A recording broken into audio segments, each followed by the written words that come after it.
the flower of God. Welcome, one and all, to Relaxation and Meditation with Blu-Odo.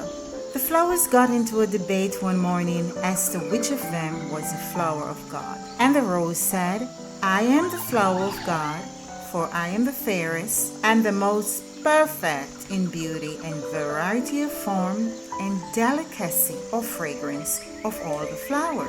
And the crocus said, No, you are not the flower of God. Why? I was blooming long before you bloomed. I am the primitive flower. I am the first one. And the lily of the valley said modestly, I am small, but I am white. Perhaps I am the flower of God. And the trailing arbutus said, Before any of you came forth, I was blooming under the leaves and under the snow. Am I not the flower of God? And the flowers cried out, No, you are no flower at all. You are a come-outer. And then God's wind, blowing on the garden, brought this message to them. Little flowers, do you not know that every flower that answers God's spring call and comes out of the cold, dark earth and lifts its head above the sod and blooms forth, catching the sunlight from God and flinging it back to men, taking the sweet south wind from God and giving it back to others in sweet and blessed fragrance? Do you not know they are all flowers of God? Lyman Abbott. A German allegory tells of two little girls. They had been playing together in a strange garden. And soon, one ran into her mother full of disappointment. The garden is a sad place, mother. Why, my child, said the mother. I've been all around and every rose tree has cruel, long thorns up on it. And the second child came in breathless. Oh, mother, the garden's a beautiful place. How so, my child? Asked the mother. Why, I've been all around and every thorn bush has lovely roses growing on it. And the mother wondered at the difference in her two children. Anonymous.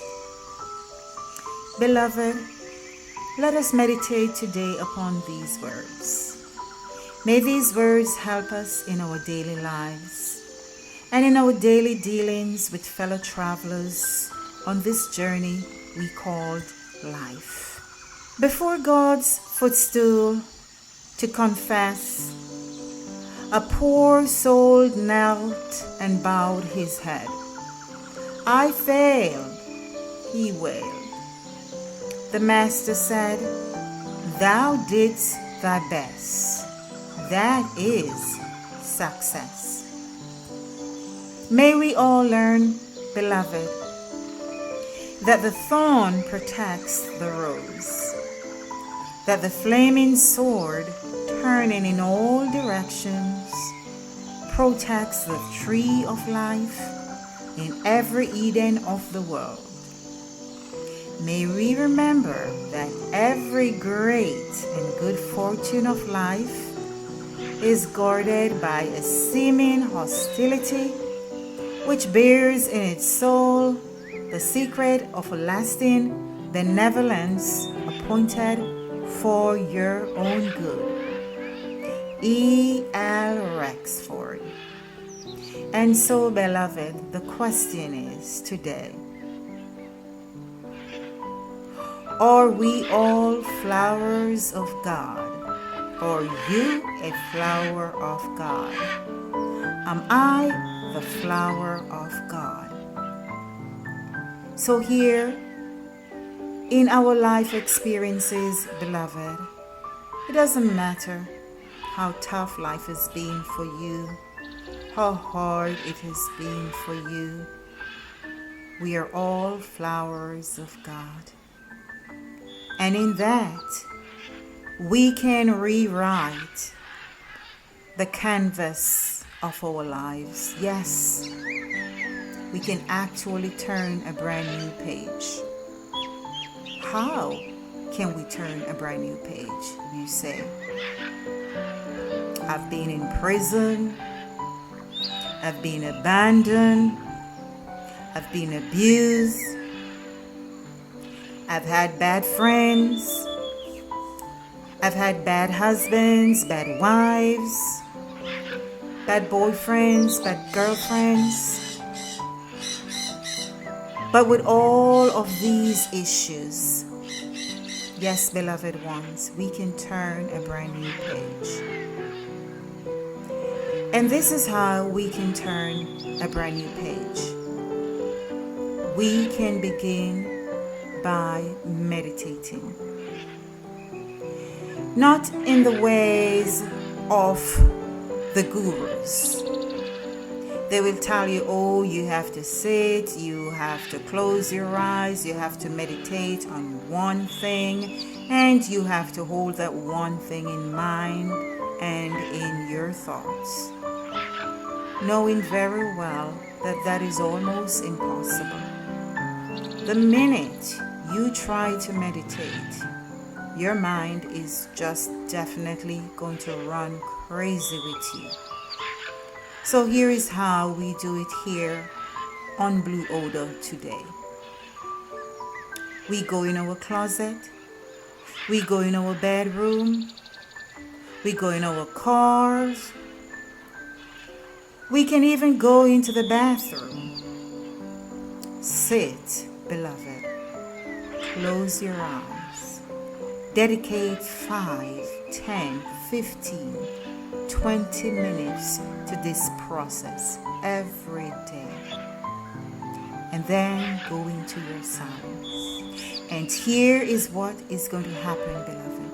Thoughts, previous thoughts, things you had done in the past, things that you have never even thought about in the past. Your subconscious mind is going to bring them up, and that is fine. Don't be afraid. That is fine.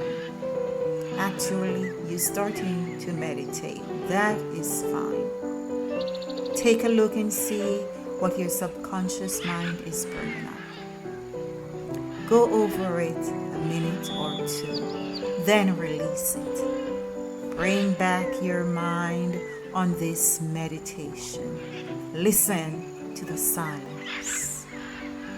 Because there are things your subconscious mind is telling you. There are problems that your subconscious mind is trying to resolve for you. But being drawn every day to jobs, husband, children, YouTube, the internet, the stock market, everyone wants a piece of you, dragging you to and fro, back and forth. No wonder we cannot solve our problems or solve the stressfulness of our lives, because we are not going into silence. Yes, beloved, sit in silence 5, 10, 15, 20 minutes. And if your mind brings up back when you were 6-year-old, going to kindergarten or primary school for the first time, listen to it. If it brings up the first kiss you had ever, listen to that. If it brings back your first boyfriend, first husband, first girlfriend, first wife, listen to that. You cannot escape these things, but continue to go in your silence again, whether it's 5, 10, 15, 20 minutes, continue to do so. Because I tell you what is going to happen, beloved ones. Give yourself a couple weeks, a couple months, and lo and behold, issues, problems that you had in the past and could not find solutions for will somehow open up suddenly into your mind the solutions for those problems. And you're going to wonder, why had I never thought of this before?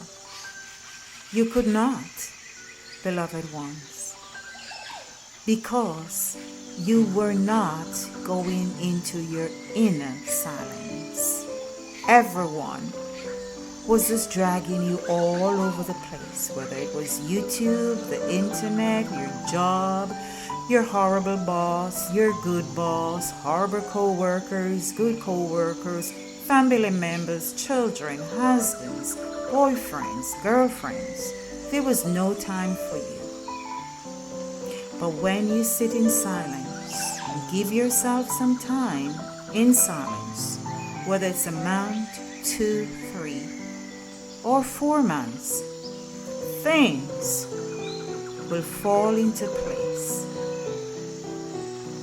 Issues that you have thought can never be resolved will be resolved, because the problems and solutions will become clear as day to you. Your subconscious mind will bring all of that clearer to you. So yes, my beloved, things that you have done in the past can be rewritten. Turn a new page with me today. Rewrite the canvas of your life, even if you have only 1 day left on this planet to live. 5 days, 10 years, 20 years, 50 years.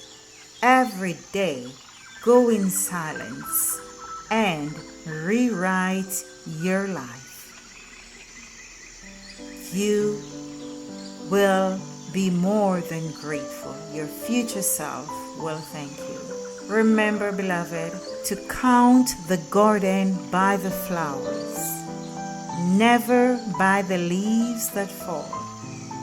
Count your life with smiles and not the tears that roll. Anonymous, please enjoy this beautiful garden with me today. The beautiful music, the birds chirping, the beautiful fountains. Get into your silence and meditate with Blu-Odo. I leave you, one and all, beloved ones, with God's speed and God's blessing. Please remember to like, subscribe, and share this channel with all your friends. Have a good one. Blu-Odo signing out.